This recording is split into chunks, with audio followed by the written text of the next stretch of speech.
Hello, ഇത്തവണത്തെ Christmas വെക്കേഷന് school പൂട്ടുന്നതിന്റെ തൊട്ട് മുന്നത്തെ ദിവസം ചന്ത് സ്കൂളിൽ നിന്ന് വന്ന സമയത്ത് അവന് സ്കൂളിൽ നിന്ന് ഒരു എൻട്രി കൂപ്പൺ കൊടുത്തിട്ടുണ്ടായിരുന്നു.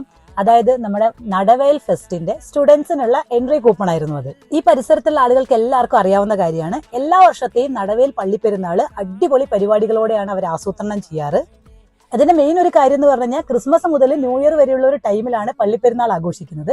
അതായത് ഈ പരിസരത്തുള്ള ആളുകളൊക്കെ പള്ളിപ്പെരുന്നാൾ ആഘോഷത്തോടു കൂടിയാണ് വെടിക്കെട്ടൊക്കെ കൊണ്ടാണ് പുതിയ വർഷത്തിനെ വരവേൽക്കുന്നത്. ഇത്തവണയാണെന്നുണ്ടെങ്കിൽ വളരെ വ്യത്യസ്തമായിട്ട് ഫ്ലവർ ഷോയും കുറച്ച് വിപണന സ്റ്റാളുകളും അതുപോലെ ഫുഡ് ഫെസ്റ്റ് ഒക്കെ ആയിട്ടാണ് ഇവർ 25 മുതൽ 1-ാം തീയതി വരെ ഒരു വൻ പരിപാടിയാണ് ഇവിടെ സെറ്റ് ചെയ്തിരിക്കുന്നത്. എന്തായാലും ചന്തുവിനൊരു കൂപ്പൺ കിട്ടിയതല്ലേ, അപ്പൊ പിന്നെ എന്താ പരിപാടികളൊക്കെ ഒന്ന് പോയി നോക്കാന്ന് വിചാരിച്ചിട്ടാണ് നമ്മളും വന്നത്. മിക്കവാറും എല്ലാ സ്കൂളുകളിലെ കുട്ടികൾക്കും എൻട്രി ഫ്രീ ആണ്. മുതിർന്നവർക്കാണെന്നുണ്ടെങ്കിൽ 20 രൂപയുടെ ഒരു സമ്മാന കൂപ്പണാണ് എൻട്രിക്കായിട്ട് വരുന്നത്. ഉച്ചയ്ക്ക് ശേഷമാണ് ഇവിടുത്തെ എൻട്രി ഉള്ളത്. അപ്പൊ ആർക്കെങ്കിലും ഒക്കെ നടവേൽ ഫെസ്റ്റ് കാണാൻ താല്പര്യമുണ്ടെങ്കിൽ പെട്ടെന്ന് പോയിക്കോളൂ.